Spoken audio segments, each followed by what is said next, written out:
آخر تک 11ویں امام تک دیکھتے جائیے. نماز قربانی دونوں ساتھ ساتھ, نماز اور قربانی. شرط لگا دی اللہ نے, کوثر اس کا, کوثر وہ جہاں قربانی اور سجدہ. فصلی لربک, کئی ترجمے کیے فصلی کا ترجمہ, سجدہ بھی نماز بھی عبادت بھی, لیکن سجدہ عام طور سے سجدے کے لیے زیادہ مفسر شیعہ اور سنی متفق ہے کہ اس کے معنی ہے سجدہ. سجدہ کرو اور قربانی دو. اور جب ایسا ہوگا, توجہ رکھیے گا, جب ایسا ہوگا کہ سجدہ ہو اور قربانی, تو دشمن تمہارا ابتر ہے. دشمن کو ابتر بنانے کے لیے سجدہ اور قربانی لازمی ہے. کربلا کا راز یہ ہے,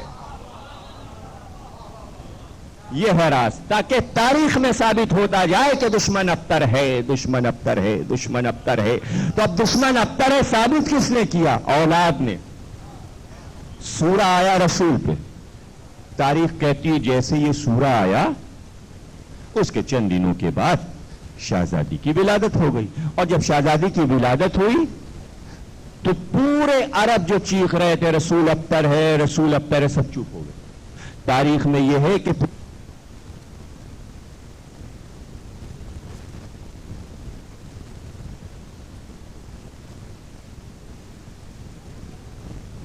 پر جب بیٹی پیدا ہو گئی تو اب رسول کو کوئی ابتر نہیں کہتا. تو ابتر کے معنی عرب میں یہ تھے جس کے اولاد سرے سے نہ ہو. اس میں شرط بیٹی اور بیٹے کی نہیں ہے کہ فاطمہ سے پہلے 3 بیٹیاں موجود تھیں, پھر 10 برس ابتر کیوں کہا تھا؟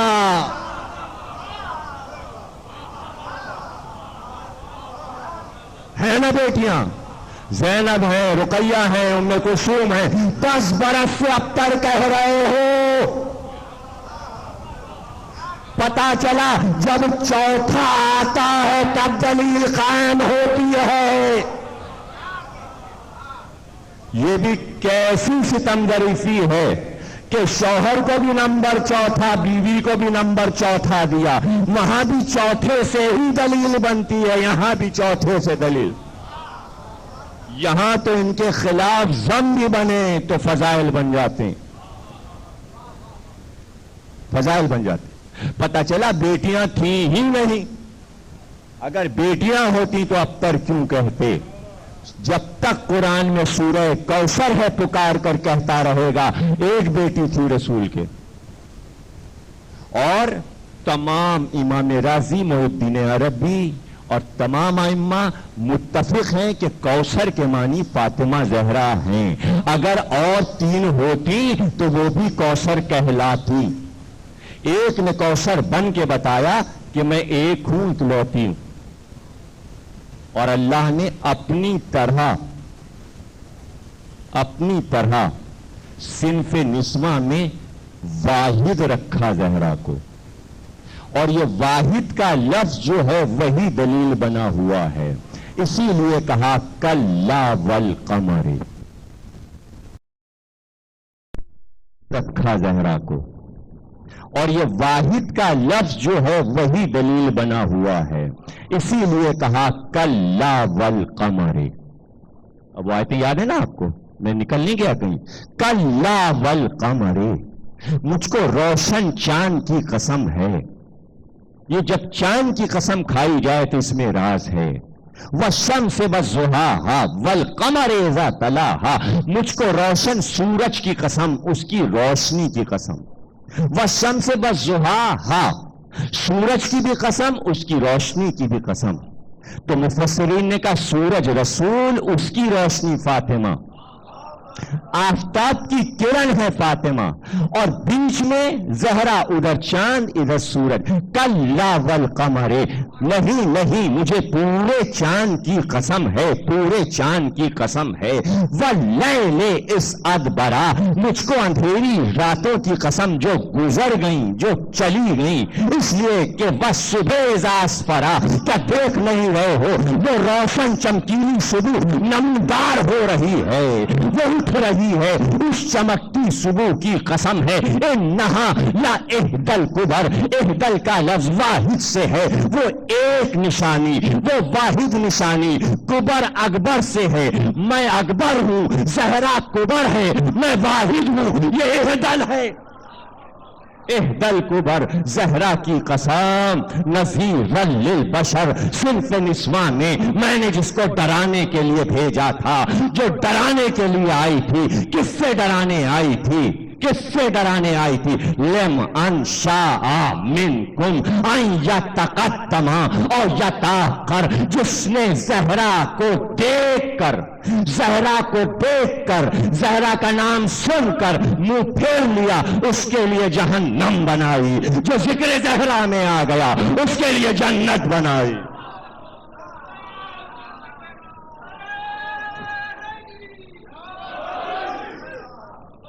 چاند کی قسم، وہ اندھیری رات جو گزر گئی، اب جہاں جہاں اندھیری رات ہے، جہاں جہاں اندھیری رات ہے، وہ یہ نہ سمجھے کہ اندھیری رات چل رہی ہے، اس لیے کہ چمکیلی صبح، روشن صبح اللہ کی نظر میں آ چکی، آفتاب طلوع ہو چکا، فضائل مہتاب زہرا روشن ہے، روشن ہے، قرآن سے ثابت ایک بیٹی۔ اب حدیث میں آ جائیے، مباہلے سے نہیں، تطہیر سے نہیں، فدق سے نہیں، اب دیکھیے ترمذی، مشکات، مسلم، بخاری، مبتہ، سنن ابن داؤد، مسند احمد بن حنبل، یہ تمام کتابیں مسلمانوں کی متفقہ علیہ مشہور ترین، سب کے ترجمے پاکستان میں ہو گئے۔ چیپٹر اٹھائیے فاطمہ زہرا کا، پہلی حدیث تمام کتابوں میں یہ ملے گی کہ 4 عورتیں کائنات میں افضل ہیں۔ توجہ رکھیے گا، اب حدیث سے ثابت ہو رہا ہے کہ بیٹی ایک، رسول نے فرمایا کائنات میں 4 عورتیں افضل ترین ہیں، جس میں پہلی آسیہ، دوسری مریم، تیسری خدیجہ، چوتھی فاطمہ، اور اس کے بعد رسول نے کہا ان 4 میں آسیہ، مریم اور خدیجہ سے افضل ہے فاطمہ زہرا، اولین و آخرین کی تمام عورتوں میں زہرا افضل، اگر تھی 3 اور تو آ جاتی۔ بھائی دیکھیے ذرا توجہ کیجئے گا، میرے اچھے سامعین ہیں جو بات کو بہت اچھی طرح سمجھتے ہیں، دیکھیے غور کیجئے گا، سارا بڑی عظیم بی بی ہیں، حاجرہ بڑی عظیم بی بی ہیں، بلقیس بڑی عظیم بی بی ہیں، رحیمہ جناب ایوب کی زوجہ بڑی عظیم بی بی ہیں، مادر موسیٰ بڑی عظیم، سب کا ذکر قرآن میں ہے۔ اللہ نے قرآن کی 14 عورتوں میں سے صرف رسول نے 2 عورتوں کا نام لیا، آسیہ اور مریم، اور اس میں شامل کیا اپنی زوجہ میں سے 14 بیویوں میں سے ایک بیوی کو چنا، اور 4 بیٹیوں میں سے ایک بیٹی کو چنا۔ اگر 10 شخصیتیں لے کر کہتا ہے کہ 10 سے افضل ہے زہرا، 4 کا نام لے کر بتایا کہ 4 میں افضل ہے، اگر 3 بیٹیاں اور ہوتی تو میں کہتا میری 4 بیٹیاں، ان میں ایک افضل زہرا تھی نہیں، تھی نہیں، اس لیے آسیہ کا نام لینا پڑا، اس لیے مریم کا نام لینا پڑا، اس لیے خدیجہ کا نام لینا پڑا، ورنہ رسول یہ کہتے میری 4 بیٹیاں زینب، رقیہ، ام کلثوم، فاطمہ، ان 4 میں افضل فاطمہ، یہ چاروں دنیا میں افضل اور اس میں افضل فاطمہ۔ نہیں آئی حدیث۔ اب دوسری حدیث سائے 6 کی متفق، جس کو 3000 محدثین نے بغیر کسی لفظ کے بدلے ہوئے اسی طرح نقل کیا ہے۔ اب یہ حدیث فرماتے ہیں رسول، جس نے میری بیٹی فاطمہ کو اذیت پہنچائی، جس نے میری بیٹی کو غضبناک کیا، اس نے مجھ کو غضبناک کیا، جس نے مجھ کو غضبناک کیا اس نے خدا کو غضبناک کیا۔ یہ کب کہی حدیث؟ یہ اس وقت کہی کہ جب تاریخ کے مطابق اور بیٹیاں موجود تھیں، تو ایک ہی بیٹی کو اذیت پہنچانے سے اذیت ہوتی ہے، رسول کو 4 تھیں، 4 کاش کہ ان چاروں کے بارے میں بھی سب کو معلوم ہو. ایک بیٹی اس میں ایسی ہے جس کی ابو لہب سے شادی ہوئی. 2 بیٹیاں ایسی ہیں جن کی شادی ابو لہب کے 2 بیٹوں سے ہوئی, عتبہ اور عتیبہ سے. طلاق دے دی. جیسے ہی اعلان ہوا دعوت ذوالعشیرہ میں, ابو لہب نے بہوؤں کو طلاق دلوا دی. بیٹوں سے کہا طلاق دے دو رسول کی دونوں بیٹیوں کو. تاریخ کہتی ہے یہ. تو توجہ رکھیے گا جناب, کتنی ایک باپ کے لیے اذیت کا مقام سب سے بڑا یہ ہے کہ اس کی بیٹیاں گھر سے واپس بھیج دی جائیں. جس وقت ابو لہب نے طلاق دلوائی تھی رسول کی دونوں بیٹیوں کو, اس وقت دعوت ذوالعشیرہ میں اعلان کرتے جو میری بیٹیوں کو اذیت پہنچائے وہ مجھے اذیت پہنچاتا ہے. یہ تھا موقع کہنے کا حدیث, یہ موقع تھا. لیکن یہ کہاں پر کہہ رہے ہیں کہ جس نے فاطمہ کو اذیت دی. تو اب چونکہ جیسے آیت کے لیے شان نزول ہوتا ہے, ایسی حدیث کے لیے بھی مقام ہوتا ہے بیان کا, اس کی بھی شان نزول ہے. ہر حدیث کے لیے شان نزول. حدیث قصہ ہے, شان نزول ہے کہ چادر میں سب جمع ہوئے, حدیث آ گئی. حدیث تیر ہے, رسول کے پاس بھنا ہوا تیتر لایا گیا, رسول کھانے بیٹھے تو رسول اللہ نے دعا کی, اللہ جو سب سے محبوب بندہ ہے تیرا پوری کائنات میں, اس کو اس وقت بھیج دے تاکہ اس تیتر میں شریک ہو جائے. ابھی ام سلمہ کہتی ہیں یہ لفظ پورے نہیں ہوئے تھے رسول کے کہ دروازے پہ دستک ہوئی, علی آ گئے, اور ہم سمجھ گئے کہ کائنات میں اللہ کو سب سے محبوب ترین علی ہے. وہ آگے اور تیتر میں شریک ہو گئے. یہ تمام مسلمانوں نے اس حدیث کو لکھا ہے. اس کو کہتے ہیں حدیث طیر, پرندے والی حدیث. اسی طرح حدیث رائٹ ہے, کل علم دیں گے. تو ہر حدیث کا ایک مقام ہوتا ہے, تو اس کا بھی مقام تلاش کیجئے. جس نے میری بیٹی کو اذیت پہنچائی, تو ہر مسلمان حدیث کا مقام تلاش کر کے لکھ دیتا ہے. یہ حدیث بڑی خطرناک تھی قیامت تک کے لیے. جس نے فاطمہ کو اذیت پہنچائی اس نے مجھے اذیت پہنچائی, جس نے مجھے اذیت پہنچائی اس نے اللہ کو اذیت پہنچائی, جو اللہ کو اذیت پہنچائے وہ کافر ہو جاتا ہے. چونکہ اس حدیث میں کفر آ رہا تھا, اور نہ معلوم کتنے قیامت تک کافر بنتے چلے جاتے. تو کیا کریں کیا کریں کیا کریں, ان کا مقام بدل دو حدیث کا. اب ذرا دیکھیے گا مقام بدلا گیا. ان کا بھائی بات یہ تھی, رسول نے یہ کوئی مسلمانوں سے امت والوں سے تھوڑی کہا تھا کہ جس نے میری بیٹی فاطمہ کو اذیت پہنچائی. بات دراصل یہ تھی کہ ایک دن حضرت علی کو دوسری شادی کا شوق ہوا, تو ابو جہل کی بیٹی کو علی نے پیغام دے دیا. ابو جہل کی بیٹی کو پیغام دے دیا کہ میرے ساتھ شادی کر لے. جناب فاطمہ کو پتہ چلا کہ علی دوسری شادی کر رہے ہیں. جناب فاطمہ ناراض ہو گئیں اور غصے میں لیٹ گئیں. رسول اللہ کا میری بیٹی کیوں ناراض ہے, کیوں غصے میں ہے؟ تو بیٹی نے کہا علی دوسری شادی کر رہے ہیں. رسول اللہ اتنے غصے میں آئے اور چادر خط دے رہی تھی, آنکھوں سے شعلے نکل رہے تھے, اور منبر پہ آیا اور کہا سنو, جس نے میری بیٹی کو اذیت پہنچائی علی دوسری شادی کر رہے ہیں, اس نے مجھ کو اذیت پہنچائی, اس نے اللہ کو اذیت پہنچائی, اور جو اللہ کو اذیت پہنچائے.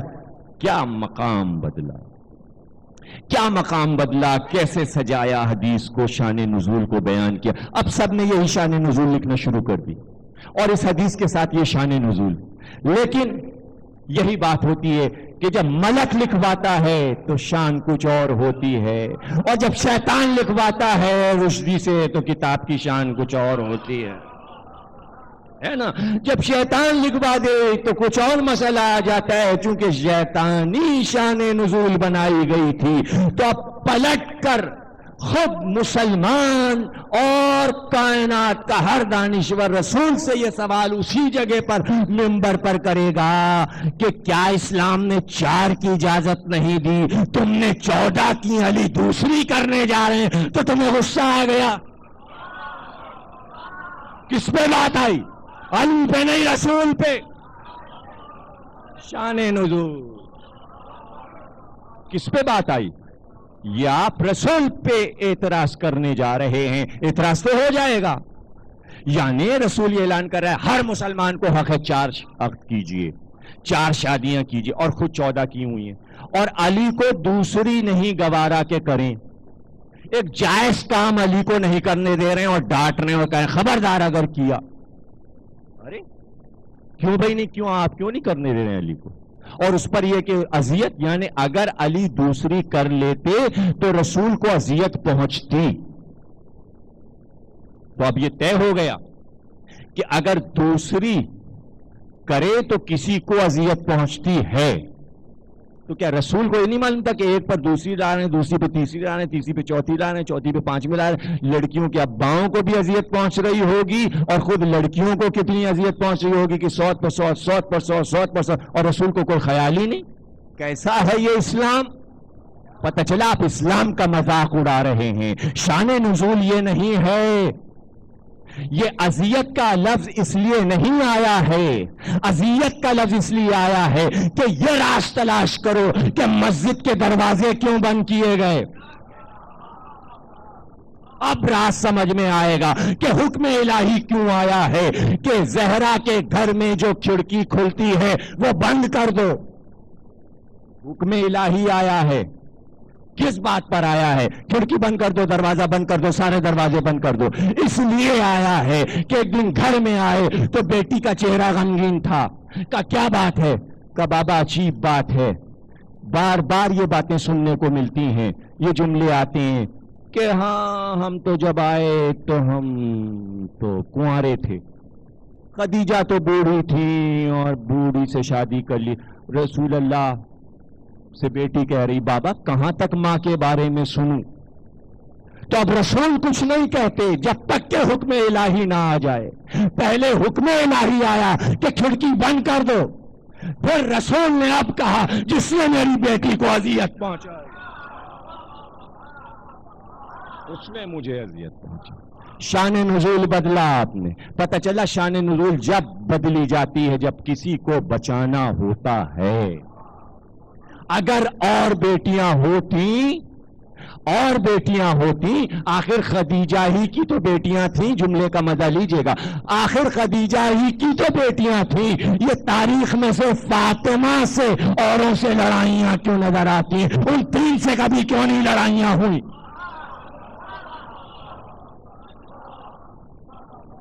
ایک تھی نا, ورنہ چاروں سے سب جل رہے ہوتے. ایسا نہیں ہے, ایک ہی تھی, اس لیے ایک ہی ہر مقام پر نظر آئی. اور اس کے بعد حدیثیں دیکھتے چلے جائیے, اور اس کے بعد جب حدیث بڑھائی تو ان کا حضرت علی بھی ناراض ہو گئے. جب یہ کہا نا رسول نے کہ دوسری کرنے دے تو حضرت علی بھی ناراض ہو کے حضرت علی جا کے مسجد کے پیچھے کچی زمین پہ لیٹ کے سو گئے. اب ایک اور شان نزول کو بدلنا تھا تو ایک تیر سے 2 نشانے. یہ ہے تاریخ کا کمال, ایک تیر سے 2 نشانے. ان کا حضرت علی جا کے مسجد کے پیچھے لیٹ گئے. اب رسول اللہ نے کہا بھائی علی کہاں گئے؟ لوگوں نے کہا وہ آپ نے بات ہی ایسی کہہ دی, وہ ناراض ہو گئے. اچھا ڈھونڈو. رسول ڈھونڈتے ہوئے نکلے, پتہ چلا مسجد کے پیچھے زمین میں پڑے سو رہے ہیں, پورے جسم میں مٹی لگی ہوئی ہے. رسول اللہ گئے اور انہوں نے بازو پکڑا اور کہا بوتراب اٹھو. مٹی جھاڑتے جاتے تھے اور کہتے تھے تو بوتراب ہے, تو مٹی کا باپ ہے تم. تو لیجئے لقب بھی دلوا دیا, ناراض بھی رسول سے کروا دیا, رسول نے منوا بھی لیا. ادھر بوتراب کی شان نزول بھی بتا دی کہ مٹی میں لیٹے تھے, رسول نے مٹی جھاڑا تو کہا بوتراب. تو پتہ یہ چلا کہ کبھی کبھی اگر وہ شان نزول اور وہ روایتیں پڑھ دی جائیں تو ہمارے لیے مقدمہ ذرا کمزور ہو جاتا ہے, نقصان دہ ہو جاتا ہے. اب کوئی بھی سوانح حیات جناب فاطمہ کی اٹھا کے پڑھ لیجئے آپ, تو آپ اس میں یہ پڑھیں گے, بچوں نے بھی پڑھا ہوگا, جوانوں نے, بزرگوں کو تو یاد ہی ہوگی یہ بات. اور کسی بھی کتاب میں آپ پڑھیے, شیعہ کی ہو سنی کی ہو, کہ جب جناب فاطمہ نے وصیتیں کرنا شروع کی, بڑی اہم بات بتا رہا ہوں, اور یہ نقطہ ابھی تک ممبر پہ نہیں آیا, 4 بیٹیوں کے سلسلے میں پہلی بار بتا رہا ہوں. آپ ڈسکس کرنے کے بعد اور اس پر کافی تحقیق کرنے کے بعد غور کیجیے گا. جناب فاطمہ نے کہا کہ بھئی وہ یا علی, پہلی وصیت میری یہ ہے, وصیتیں یاد ہیں نا آپ کو شہزادی کی, ابھی جب تفصیل تو آنے والی مجلسوں میں آئے گی جو وصیتیں کی. یہ ایک وصیت, پہلی وصیت یہ کی کہ دیکھیے میرے بعد میری بھانجی امامہ سے شادی کیجئے گا. اب پڑھ لیجئے آپ ظفر حسن صاحب کی سوانح حیات، فوق بلگرامی کی، آغا سلطان دیلوی کی، اردو میں جتنی موجود، فارسی کی، عربی، سب نے لکھا صاحب یہ. اب یہ کہ روایت بغیر درایت کے لکھ دی، اور یہ سب نے لکھا. پہلی وصیت، میرے بعد ابو الحسن عقد کیجئے گا میری بھانجی امامہ سے. امامہ کون؟ یعنی تاریخ کے مطابق جناب فاطمہ کی سب سے بڑی بہن، رسول کی سب سے بڑی بیٹی زینب، ان کی بیٹی امامہ، یعنی کافر ابو لاس کی بیٹی امامہ. کیوں؟ ابو الحسن میرے بچوں سے بڑی محبت کرتی ہے حسن اور حسین سے، اور میری چونکہ بھانجی ہے سگی، اس لیے اس سے عقد کیجیے گا. اور علی نے فاطمہ کی وصیت کے مطابق جناب فاطمہ کے بعد امامہ سے عقد کر لیا. بس یہاں سے وقت وفات، شان نزول کو وصیت فاطمہ میں تاریخ نے اس ٹکڑے کو جوڑ دیا تاکہ وفات کے وقت تک پوری سوانح حیات میں ہم کور کر لے جائیں کہ 4 بیٹیاں تھیں. اب جب جناب فاطمہ خود ہی کہہ رہی ہیں کہ میری بھانجی سے شادی کر لیجیے گا تو ثابت ہو جائے گا 4 بیٹیاں ہیں. پتہ چلا کہ یہ روایتی ہی غلط ہے، کوئی سند اس روایت کی نہیں ہے کہ فاطمہ یہ کہیں کہ میرے بعد کس سے عقد کیجیے گا. اور بڑی عجیب بات ہے کہ تاریخ کی یہ حقیقت ہے کہ جناب فاطمہ کے بعد حضرت علی نے جو پہلا عقد کیا وہ محمد حنفیہ کی والدہ خولہ سے کیا. اگر وصیت تھی معصومہ کی تو پہلا عقد امامہ سے ہونا چاہیے تھا. امامہ سے پہلا عقد نہیں ہوا بعد فاطمہ، اس لیے یہ وصیت جھوٹی قرار پا گئی کہ تاریخ نے بڑھایا تاکہ بھانجی بنا کر 4 بیٹیاں ثابت کی جا سکیں.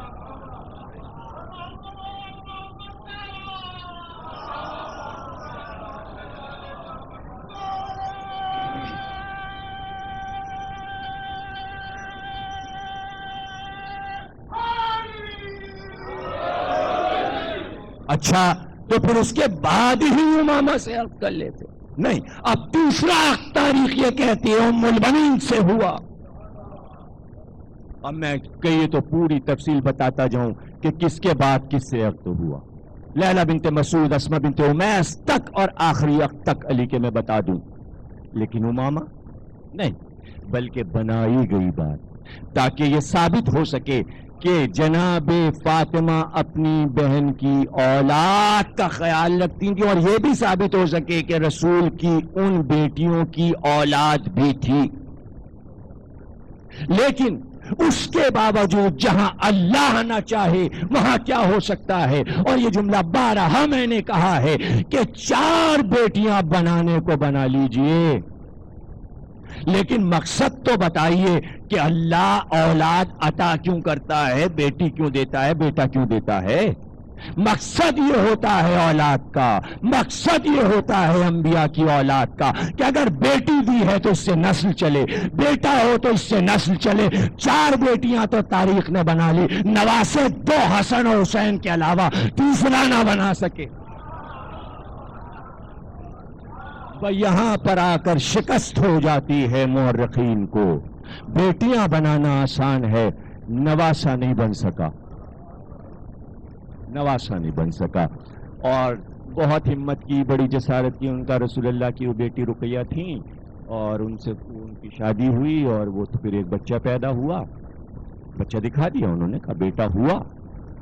لیکن اب کرتے کیا، وہ ایک دوسرا مورخ نکلا، اس نے کہا ہاں وہ بیٹا تو تھا، لیکن وہ ایک دن جب جنگ احد ہو رہی تھی تو وہ ادھر سب لوگ لڑائی میں گئے ہوئے تھے، گھر میں ایک مرغا پلا تھا، اس نے اس بچے کی آنکھ میں ٹونٹ ماری، وہ اندھا ہو گیا. رسول جب واپس آئے بچہ مر چکا تھا، باپ لے گیا جنت البقیع میں دفن کری. لیجیے گیا نواسا، بنا اور گیا. مرغے کا بھلا کرے ورنہ آپ کے لیے مصیبت ہو جاتی. ایک نواسا بھی اور ہو جاتا. صلوات پڑھیے گا.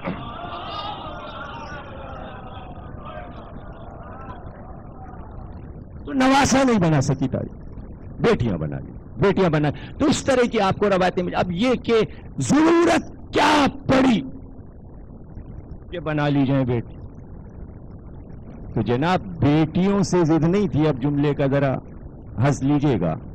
مسئلہ بیٹی کا نہیں تھا, مسئلہ بیٹی کا نہیں تھا, مسئلہ داماد کا تھا. مسئلہ داماد کا تھا جناب, داماد کا مسئلہ تھا.